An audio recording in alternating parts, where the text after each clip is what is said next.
الحمد للہ نحمده ونصلی علی رسولہ الکریم اما بعد۔ حضرات، آج محرم الحرام کی پہلی تاریخ اور سن 1445 ہجری کا آغاز ہے۔ آج سے درس قرآن کا آغاز کیا جا رہا ہے۔ اس سے پہلے بھی اس کا آغاز کیا گیا تھا اور کافی دنوں تک جاری بھی رہا، لیکن درمیان میں کچھ حالات کی وجہ سے یہ سلسلہ رک گیا، اور پھر اب آپ حضرات کے تقاضے اور شوق و ذوق کو دیکھتے ہوئے پھر اس کا آغاز کیا جا رہا ہے۔ اللہ سے دعا ہے کہ اسے ہم سب کے لیے نافع اور نجات کا ذریعہ بنائے۔ اللہ تعالی ہمارے خالق اور مالک ہیں۔ اس نے ہمیں پیدا کیا ہے تو ہماری پیدائش کا کوئی نہ کوئی مقصد ہے۔ اللہ تعالیٰ قرآن کریم میں ارشاد فرماتے ہیں، وَمَا خَلَقْتُ الْجِنَّ وَالْإِنسَ إِلَّا لِيَعْبُدُونَ، میں نے انسانوں اور جناتوں کو اپنی عبادت کے لیے پیدا کیا ہے۔ تو ہمارے اس دنیا میں آنے اور ہماری پیدائش کا بنیادی مقصد اللہ تعالیٰ کی عبادت اور بندگی ہے۔ اللہ تعالیٰ کی عبادت ہم کیسے کریں، اس کی بندگی کا کیا طریقہ ہے، ہماری زندگی کا کیا طریقہ ہے، ہم کیسے زندگی گزاریں، اس کی رہنمائی کے لیے اللہ تعالیٰ نے قرآن مقدس کو نازل فرمایا۔ قرآن کریم ہماری ہدایت اور رہنمائی کے لیے نازل ہوا ہے۔ اس میں زندگی اور بندگی کے تمام قوانین اور ضابطے موجود ہیں۔ اس میں پچھلے امتوں کے واقعات بھی ہیں، یہود و نصارہ اور کفار و مشرکین کی فریب کاریوں کا ذکر بھی ہے، منافقین، مفسدین، مجرمین، ظالمین اور ضالین کے برے عادات کا تذکرہ بھی ہے، اور ان سے بچنے کا طریقہ بھی۔ اسی طرح انبیاء، صدیقین، شہداء، صالحین، مومنین، مفلحین، متقین، راشدین اور فائزین کے اچھے عادات کا تذکرہ بھی ہے، ان کو اپنانے کی ترغیب بھی ہے اور اس کے اپنانے کا طریقہ بھی ہے۔ بلکہ آپ یوں سمجھ لیجئے کہ اس کتاب میں ہمیشہ کی کامیابی اور ابدی ناکامی کے اسباب و وجوہات کو اللہ تعالیٰ نے بڑے واضح طور پر بیان فرمایا ہے۔ آج ہم مسلمان جن حالات سے دوچار ہیں اور جس ناکامی اور زوال و انحطاط کا شکار ہیں، اس کا ایک بڑا سبب قرآن کریم کی تعلیمات سے دوری بھی ہے۔ علامہ اقبال مرحوم نے کہا تھا، وہ معزز تھے زمانے میں مسلمان ہو کر اور ہم خوار ہوئے تارک قرآن ہو کر۔ حقیقت یہ ہے کہ ہماری ناکامی اور ہمارے زوال و انحطاط کا بڑا سبب قرآن کریم سے دوری ہے۔ مذہب اسلام میں درس قرآن کی بڑی اہمیت اور فضیلت ہے۔ درس قرآن کی اہمیت ہماری زندگی کے اندر کیا ہے، اس کا اندازہ آپ اس سے لگا سکتے ہیں۔ حضرت شیخ الہند رحمۃ اللہ علیہ کا ایک واقعہ مجھے یاد آیا۔ حضرت مولانا محمود حسن صاحب رحمۃ اللہ علیہ، جو شیخ الہند کے نام سے مشہور ہیں، تحریک آزادی کے موقع پر انگریزوں نے انہیں گرفتار کر لیا۔ 4 سالوں تک انہیں مالٹا کے جیل میں رکھا۔ جب 4 سال کے بعد رہائی ہوئی اور وہ لوٹ کر دیوبند پہنچے تو دارالعلوم دیوبند میں ایک بڑے مجمع سے خطاب کرتے ہوئے حضرت شیخ الہند رحمۃ اللہ علیہ نے فرمایا کہ میں جیل کی تنہائی کے اندر اس پر بار بار غور کرتا رہا کہ آخر مسلمان دینی اور دنیاوی ہر اعتبار سے تباہ کیوں ہو رہے ہیں، وہ ذلت و رسوائی کے شکار کیوں ہیں، وہ زوال و انحطاط کے شکار کیوں ہیں، وہ پستی کی طرف کیوں جا رہے ہیں۔ اس پر میں بار بار غور کرتا رہا تو میں اس نتیجے پر پہنچا کہ اس کے 2 اسباب ہیں۔ ایک سبب تو یہ ہے کہ مسلمان قرآن اور قرآنی تعلیمات سے دور ہے، اور دوسرا سبب مسلمانوں کا آپسی اختلاف ہے۔ حضرت شیخ الہند رحمۃ اللہ علیہ نے فرمایا، اس لیے میں وہیں سے یہ عزم لے کر آیا ہوں کہ اپنی باقی زندگی اس کام میں صرف کر دوں گا کہ قرآن کو لفظاً اور معناً عام کیا جائے، بچوں کے لیے لفظی تعلیم کے مکاتب بستی بستی میں قائم کیے جائیں، اور بڑوں کو عوامی درس قرآن کی صورت میں قرآن کے معنی سے روشناس کرایا جائے اور قرآنی تعلیمات پر عمل کرنے کے لیے آمادہ کیا جائے۔ اور مسلمانوں کے باہمی جنگ و جدال کو کسی قیمت پر بھی برداشت نہ کیا جائے۔ چنانچہ حضرت شیخ الہند رحمۃ اللہ علیہ نے اپنی باقی کے ساری زندگی اسی کام میں صرف کیا۔ اپنی ذوف و علالت اور ہجوم مشاغل کے باوجود خود بھی درس قرآن کا آغاز کیا۔ آپ کے درس قرآن میں بڑے بڑے علماء شریک ہوتے تھے، حتیٰ کہ حضرت مولانا حسین احمد مدنی رحمۃ اللہ علیہ اور حضرت مولانا شبیر احمد عثمانی رحمۃ اللہ علیہ جیسے علماء بھی شریک ہوتے تھے۔ درس قرآن کی فضیلت کیا ہے؟ حدیث شریف میں آتا ہے، نبی اکرم صلی اللہ علیہ وسلم نے ارشاد فرمایا، اے ابو ذر، اگر تم نے صبح کو قرآن مجید کی ایک آیت سیکھ لی تو یہ 100 رکعت نوافل سے بہتر ہے، اور اگر عمل کا ایک باب سیکھ لیا تو 1000 رکعت نوافل سے افضل ہے۔ اسی طرح ایک روایت میں ہے، خیرکم من تعلم القرآن وعلمہ، آپ صلی اللہ علیہ وسلم نے ارشاد فرمایا، انسانوں میں سب سے بہتر انسان وہ ہے جو قرآن کو سیکھے اور سکھائے۔ قرآن کریم کو سیکھنے اور سکھانے کی بہت سی صورتیں ہیں اور بہت سے طریقے ہیں۔ ایک طریقہ درس قرآن کا بھی ہے، اس لیے بلا شبہ آپ حضرات بھی اس فضیلت کے مستحق ہیں، کیونکہ آپ حضرات بھی سیکھنے کی غرض سے ہی اپنا قیمتی وقت نکال کر اس میں شریک ہو رہے ہیں۔ اللہ تعالیٰ آپ حضرات کو اپنی شان شان اس کا بدلہ عطا فرمائے۔ حضرات، درس قرآن کے باقاعدہ آغاز سے قبل قرآن مجید سے متعلق کچھ تمہیدی باتیں عرض کر دینا مناسب معلوم ہوتا ہے۔ آپ حضرات جانتے ہیں کہ قرآن مجید لکھی ہوئی کتاب کی شکل میں آسمان سے نہیں آیا، بلکہ وحی کے ذریعے سے نازل ہوا ہے۔ قرآن کریم کا 3 مرتبہ نزول ہوا ہے۔ سب سے پہلے اللہ تعالیٰ نے قرآن کریم کو لوح محفوظ پر نازل فرمایا۔ قرآن کریم میں اس کا ذکر بل هو قرآن مجید فی لوح محفوظ، یا اسی طریقے سے انہ لقرآن کریم فی کتاب مکنون، اس طرح کی آیتوں میں اس کا ذکر ہے۔ اس کے بعد دوسری مرتبہ اللہ تعالیٰ نے قرآن کریم کو بیت المعمور پر نازل فرمایا۔ یہ بیت المعمور کیا ہے؟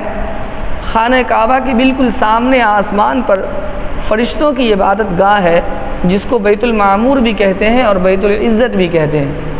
اسی پر اللہ تعالیٰ نے قرآن کریم کو نازل فرمایا۔ قرآن کریم میں اس کا ذکر انا انزلناہ فی لیلۃ القدر یا انا انزلناہ فی لیلۃ مبارکۃ، اس طرح کی آیتوں میں جو نزول کا ذکر ہے اس سے یہی نزول مراد ہے۔ تیسری بار اللہ تعالیٰ نے نبی اکرم صلی اللہ علیہ وسلم پر نازل فرمایا، لیکن اللہ تعالیٰ نے آپ صلی اللہ علیہ وسلم پر پورا قرآن ایک ساتھ نازل نہیں فرمایا، بلکہ رفتہ رفتہ تھوڑا تھوڑا کر کے وقت اور حالات کے تقاضے کے مطابق جب جتنی آیتوں کی ضرورت پڑی، جب جو واقعہ پیش آیا، اسی کی مناسبت سے اللہ تعالیٰ نے قرآن کریم کی آیت نازل کی، اور یہ قرآن کریم کے نزول کا سلسلہ تقریباً 23 سالوں تک جاری رہا۔ تقریباً 23 سال میں پورا قرآن نازل ہوا۔ ابھی ہمارے سامنے قرآن مجید جس ترتیب سے موجود ہے، قرآن کریم اس ترتیب سے نازل نہیں ہوا۔ ابھی ہمارے سامنے قرآن کریم جو موجود ہے، اس میں پہلے سورہ فاتحہ ہے، پھر سورہ بقرہ ہے، پھر سورہ آل عمران ہے، پھر سورہ نساء ہے، پھر سورہ مائدہ ہے۔ یہ اس ترتیب سے قرآن کریم نازل نہیں ہوا۔ قرآن کریم کے نزول کی ترتیب الگ ہے اور موجودہ ترتیب الگ ہے۔ نزول کی ترتیب کو ترتیب نزولی کہتے ہیں اور موجودہ ترتیب کو ترتیب وضعی کہتے ہیں۔ ترتیب نزولی کیا ہے؟ آپ حضرات جانتے ہیں کہ سب سے پہلے اقرأ بسم ربک الذی خلق، اس کی شروع کی 5 آیتیں نازل ہوئی، اور اس کے بعد سب سے آخری آیت، قرآن کریم کی سب سے آخری آیت کے اس کے بعد کوئی آیت نازل نہیں ہوئی، وہ سورہ بقرہ کی آیت نمبر 281 ہے، واتقوا یوما ترجعون فیہ الی اللہ۔ اسی طریقے سے قرآن کریم کی سب سے پہلے نازل ہونے والی مکمل صورت، کبھی ایسا ہوا کہ آدھی صورت نازل ہوتی تھی، کبھی بعض صورتوں کی چند آیتیں نازل ہوتی تھی، اور کبھی ایسا بھی ہوا کہ مکمل صورت ہی ایک ساتھ نازل ہو گئی۔ تو یہ مکمل نازل ہونے والی صورتوں میں سب سے پہلی صورت سورہ فاتحہ ہے، جو ایک ہی مرتبہ مکمل نازل ہوئی۔ اور سب سے آخری صورت سورہ نصر ہے، اذا جاء نصر اللہ والفتح، یہ مکمل ایک ساتھ نازل ہوئی۔ تو آپ حضرات جانتے ہیں کہ اقرأ بسم ربک الذی یہ سب سے پہلے نازل ہوئی، اس کی شروع کی 5 آیتیں، اور موجودہ ترتیب میں دیکھیں تو جو سب سے پہلے نازل ہونے والی آیت ہے وہ 30ویں پارے میں ہے، اور سب سے آخر میں جو آیت نازل ہوئی واتقوا یوما ترجعون فیہ الی اللہ، یہ 3 پارے میں ہے، سورہ بقرہ کے اندر ہے۔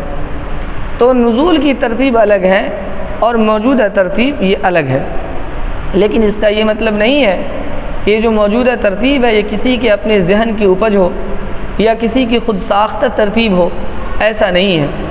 علماء نے لکھا ہے کہ یہ موجودہ ترتیب اسی ترتیب کے مطابق ہے جو ترتیب لوح محفوظ کے اندر موجود ہے۔ قرآن کریم جس ترتیب سے لوح محفوظ میں موجود ہے اسی ترتیب سے قرآن کریم اس دنیا کے اندر بھی موجود ہے، اسی ترتیب کے مطابق لوح محفوظ میں بھی قرآن لکھا ہوا ہے۔ اس کی دلیل کیا ہے؟ دلیل یہ ہے کہ آپ صلی اللہ علیہ وسلم پر جب کوئی آیت نازل ہوتی تو آپ صلی اللہ علیہ وسلم اسے لکھوا دیا کرتے تھے۔ روایت میں آتا ہے کہ تقریباً 40 صحابی اس کام پر مامور تھے، ان کا کام، ان کی ذمہ داری تھی کہ جب قرآن کریم کی کوئی آیت نازل ہوتی تو وہ اسے لکھتے تھے۔ جب آپ صلی اللہ علیہ وسلم وہ آیتیں لکھواتے تو یہ بھی بتلا دیتے تھے کہ یہ آیت فلاں صورت کی فلاں آیت کے بعد رکھی جائے۔ گویا یہ جو ترتیب ہے یہ آپ صلی اللہ علیہ وسلم خود ہی بتلاتے تھے، اور آپ صلی اللہ علیہ وسلم کو اللہ تعالیٰ بتلاتے تھے۔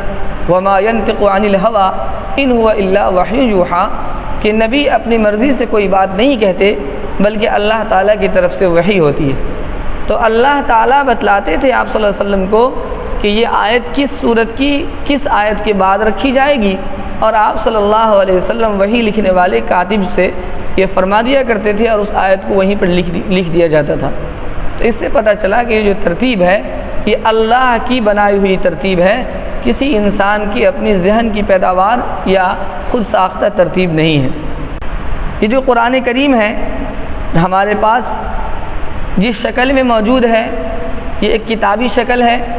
اس شکل میں قرآن مجید نبی اکرم صلی اللہ علیہ وسلم کے زمانے میں موجود نہیں تھا۔ آپ صلی اللہ علیہ وسلم کے زمانے میں حالت یہ تھی کہ بعض آیتیں چمڑے پر ہوتی تھی، بعض آیتیں پتھروں پر، تو بعض آیتیں ہڈیوں پر اور مختلف چیزوں پر یہ آیتیں لکھی ہوئی تھی۔ آپ صلی اللہ علیہ وسلم کے زمانے میں قرآن کریم کو مرتب نہیں کیا گیا، ترتیب کے ساتھ کتاب کی شکل نہیں دی گئی، اور یہ ممکن بھی نہیں تھا کیونکہ آپ صلی اللہ علیہ وسلم کے زمانے میں قرآن کی نزول کا سلسلہ جاری تھا۔ اس لیے کب کون آیت نازل ہو جائے اور کس صورت میں اضافہ ہو جائے، کس صورت میں کون سی آیت آ جائے، اس لیے یہ ترتیب کا کام اس زمانے میں نہیں کیا گیا۔ حضرت ابو بکر رضی اللہ عنہ کا جب زمانہ آیا تو ایک واقعہ پیش آیا۔ جنگ یمامہ کے اندر تقریباً 40 صحابہ جو حافظ تھے وہ اس جنگ کے اندر شہید ہو گئے۔ تو حضرت عمر رضی اللہ تعالی عنہ کو اس بات کی فکر ہوئی کہ اگر اسی طریقے سے مختلف مقامات پر حفاظ صحابہ شہید ہوتے رہے تو قرآن کریم کی حفاظت کا کیا ہوگا۔ اس لیے حضرت عمر رضی اللہ عنہ نے حضرت ابو بکر رضی اللہ عنہ سے قرآن کریم کو ایک جگہ جمع کرنے کی درخواست کی، لیکن حضرت ابو بکر رضی اللہ عنہ یہی کہتے تھے کہ جو کام نبی صلی اللہ علیہ وسلم نے نہیں کیا وہ میں کیسے کروں۔ لیکن حضرت عمر رضی اللہ عنہ بار بار کہتے رہے۔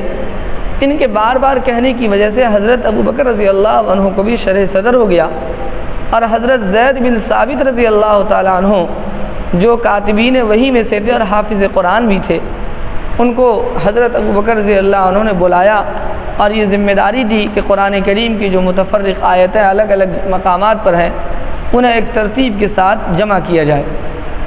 حضرت زید بن ثابت رضی اللہ عنہ نے ان آیتوں کو لکھنا شروع کیا، اور اس کی بڑی تفصیل ہے، اس تفصیل میں جانا نہیں چاہتا۔ بڑے شرائط کے ساتھ اور بڑے شہادت کے ساتھ اور بڑی تحقیق اور تفتیش کے ساتھ یہ آیتیں لی گئی اور پھر اسے جمع کرنے کا کام کیا گیا اور اسے ایک خاص ترتیب کے مطابق لکھ دیا گیا۔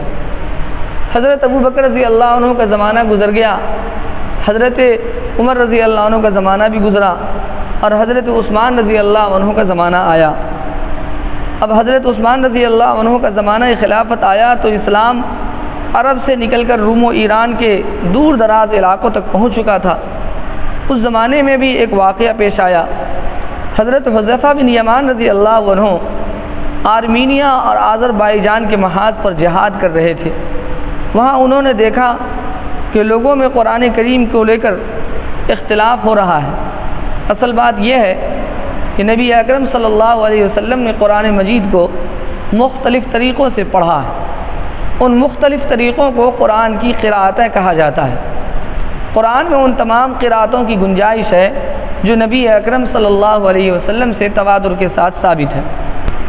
آپ اس کو ایک مثال سے سمجھیے کہ قرآن کریم کی ایک آیت ہے تمت کلمت ربک صدقا وعدلا۔ اس کو کلمتوں بھی پڑھنا صحیح ہے اور کلماتوں پڑھنا بھی صحیح ہے۔ ایک قرات کلمتوں ہے واحد کے ساتھ اور ایک قرات کلماتوں ہے، یہ دونوں طریقے سے پڑھنا صحیح ہے۔ اسی طرح ایک آیت ہے ربنا باعد بین اسفارنا۔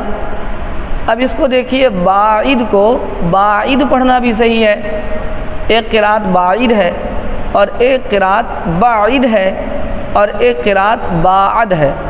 اب یہ تین طریقوں سے اس آیت کو پڑھنا صحیح ہے۔ اسی طرح فلا تعلم نفس ما اخفی، یہ ما اخفی بھی پڑھ سکتے ہیں اور ما اخفی بھی پڑھ سکتے ہیں۔ تو ایک قرات اخفیہ ہے یا پر زبر کے ساتھ اور ایک قرات اخفی ہے یا پر جزم کے ساتھ۔ اسی طرح لا یزار کاتب، لا یزار کاتب، یہ یزار را پر زبر کے ساتھ بھی ایک قرات ہے اور ایک قرات ہے لا یزار را پر پیش کے ساتھ۔ اسی طرح تجری من تحتها الانہار، ایک قرات ہے من تحتها الانہار من کے ساتھ اور ایک قرات ہے تجری تحتها الانہار، یہ دونوں طریقے سے پڑھنا صحیح ہے۔ اسی طرح وقاتلوا وقتلوا، یہ پڑھنا بھی صحیح ہے، اور وقتلوا وقاتلوا، وقاتلوا کو پہلے پڑھنا اور قتلوا کو بعد میں پڑھنا اور قتلوا کو پہلے پڑھنا اور قاتلوا کو بعد میں پڑھنا، اس طرح پڑھنا بھی صحیح ہے، دونوں قرأت درست ہے۔ فیقتلون ویقتلون وعدنا علیہ حقا، فیقتلون ویقتلون، اس طرح پڑھنا بھی صحیح ہے۔ اسی طریقے سے ننشزھا اور ننشرھا، اب ننشزھا کو ننشرھا اگر پڑھے تو یہ بھی درست ہے اور ننشزھا پڑھے یہ بھی درست ہے۔ تو خلاصہ یہ ہے کہ نبی اکرم صلی اللہ علیہ وسلم نے قرآن کریم کو مختلف طریقوں سے پڑھا ہے۔ جن طریقوں سے آپ صلی اللہ علیہ وسلم نے قرآن کریم کو پڑھا ہے ان طریقوں کے ساتھ قرآن کریم کی تلاوت درست ہے۔ آپ صلی اللہ علیہ وسلم نے جس طرح مختلف طریقوں سے پڑھا تھا، صحابہ کرام کو بھی مختلف طریقوں کے مطابق قرآن کریم کی تعلیم دی تھی۔ یہ حضرات جہاں گئے وہاں اپنی سیکھی ہوئی قرأت کے مطابق لوگوں کو تعلیم دیتے رہے۔ جو جس قرأت کو جانتے تھے اس کو درست اور اس کے مقابلے میں دوسری قرأت کو غلط سمجھتے تھے۔ ہم مثال کے طور پر ایک آدمی ننشرھا پڑھتا ہے، ایک آدمی ننشزھا پڑھتا ہے۔ اب ننشزھا پڑھنے والا ننشرھا پڑھنے والے کو غلط سمجھتے تھے اور ننشرھا پڑھنے والے ننشزھا پڑھنے والے کو غلط سمجھتے تھے، اس لیے یہ اختلاف پیدا ہو گیا۔ حضرت حذیفہ رضی اللہ عنہ جب جہاد سے واپس مدینہ منورہ آئے تو حضرت عثمان غنی رضی اللہ عنہ سے اس اختلاف کا ذکر کیا اور کہا کہ شام کے لوگ ابی بن کعب رضی اللہ عنہ کی قرأت پڑھتے ہیں جو اہل عراق نے کبھی سنی نہیں، اور اہل عراق عبداللہ بن مسعود رضی اللہ عنہ کی قرأت پڑھتے ہیں جو اہل شام نے کبھی سنی نہیں۔ اس کے نتیجے میں ایک دوسرے کو کافر قرار دے رہے ہیں۔ حضرت عثمان غنی رضی اللہ عنہ خود بھی اس خطرے کا احساس پہلے ہی کر چکے تھے۔ انہیں یہ اطلاع ملی تھی کہ خود مدینے کے اندر ایسے واقعات پیش آئے ہیں کہ قرآن کریم کے ایک معلم نے اپنے شاگرد کو ایک قرأت کے مطابق قرآن پڑھایا اور دوسرے معلم نے دوسری قرأت کے مطابق، اور جب الگ الگ معلموں کے شاگرد آپس میں ملتے تو ایک دوسرے کی قرأت کو غلط قرار دیتے۔ چنانچہ حضرت عثمان رضی اللہ عنہ نے صحابہ سے مشورہ کیا اور باقاعدہ چند لوگوں کو اس کام کے لیے مقرر کیا اور قرآن کریم کو کتاب کی شکل میں مرتب کیا گیا۔ حضرت عثمان رضی اللہ عنہ نے ایک بڑا کام یہ کیا کہ قرآن کریم کو ایسے رسم الخط میں لکھوایا کہ تمام متواتر قرأتیں اس میں سما جائیں، اس لیے ان پر نہ نقطے لگائے گئے اور نہ حرکات زبر زیر پیش لگائے، تاکہ اسے تمام متواتر قراءتوں کے مطابق پڑھا جا سکے۔ حضرت عثمان رضی اللہ عنہ نے قرآن کریم کے 7 نسخے مرتب کروائے، جن میں سے ایک مکہ مکرمہ میں، اور ایک شام، اور ایک یمن، اور ایک بحرین، اور ایک بصرہ، اور ایک کوفہ بھیج دیا، اور ایک مدینہ منورہ میں محفوظ رکھا۔ اس تفصیل سے یہ بات بھی واضح ہو گئی کہ قرآن کریم کو جمع کرنے والے در حقیقت حضرت عثمان رضی اللہ عنہ نہیں ہے، بلکہ حضرت ابو بکر رضی اللہ عنہ ہیں۔ عرف کے اندر یہ مشہور ہے کہ حضرت عثمان رضی اللہ عنہ جامع قرآن ہیں، قرآن کو جمع کرنے والے ہیں، یہ صحیح نہیں ہے۔ آپ حضرات نے سنا کہ حضرت ابو بکر رضی اللہ عنہ نے سب سے پہلے اس کام کو کیا۔ ہاں، یہ الگ بات ہے کہ حضرت ابو بکر رضی اللہ عنہ نے مکمل طور پر اس کو کتاب کی شکل نہیں دی۔ حضرت ابو بکر رضی اللہ عنہ نے جو قرآن کریم کو جمع کیا تھا تو اس کی شکل یہ تھی کہ حضرت ابو بکر رضی اللہ عنہ نے الگ الگ صورتوں کو ایک جگہ جمع کر دیا تھا۔